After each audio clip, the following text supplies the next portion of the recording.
پاکستان بننے سے پہلے کی بات ہے، لاہور کے شاہ عالم چوک کے اندر آج بھی مسجد موجود ہے، جس مسجد کا نام ہے مسجد شبھر۔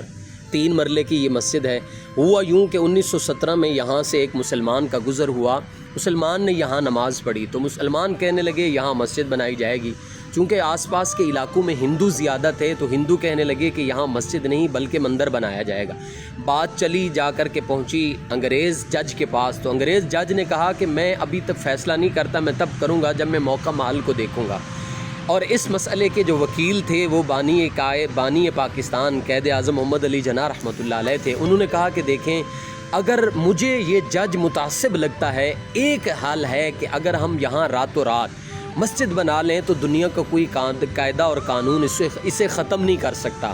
اب ہوا یہ کہ مسلمانوں نے، جب ان کا کہنا تھا گاما پہلوان جو کہ مشہور تھا اپنے لوگوں کو لے کر کے، مسلمانوں کے پاس اسباب تو نہیں تھے لیکن مسلمانوں کے پاس جذبہ تھا، تو کہا جاتا ہے نا کہ جب جنگ لازم ہو تو پھر ہتھیار نہیں دیکھے جاتے، پھر لشکر نہیں دیکھے جاتے، پھر مسلمان شروع ہو گئے۔ راتوں رات مسلمانوں نے بانی کے کہنے پر مسجد بنا ڈالی، صبح مسجد کے اندر نماز بھی پڑھی فجر کی، اور پھر جب کا جج آیا تو اس نے فیصلہ کیا کہ یہاں مسجد رہے گی، اور آج تک موجود ہے مسجد شبھر۔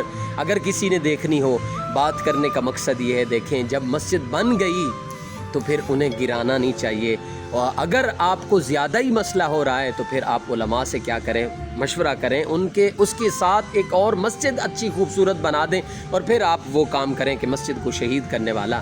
یاد رکھیں، مومن تو کہتے ہیں کافر تو شمشیر پہ کرتا ہے بھروسہ، کافر ہے تو شمشیر پہ کرتا ہے بھروسہ، مومن ہے تو بے تیغ بھی لڑتا ہے سپاہی۔ اللہ تعالی ہمیں ان مسجدوں کو آباد کرنے کی توفیق دے، مسجدوں کے ساتھ محبت کرنے کی توفیق دے۔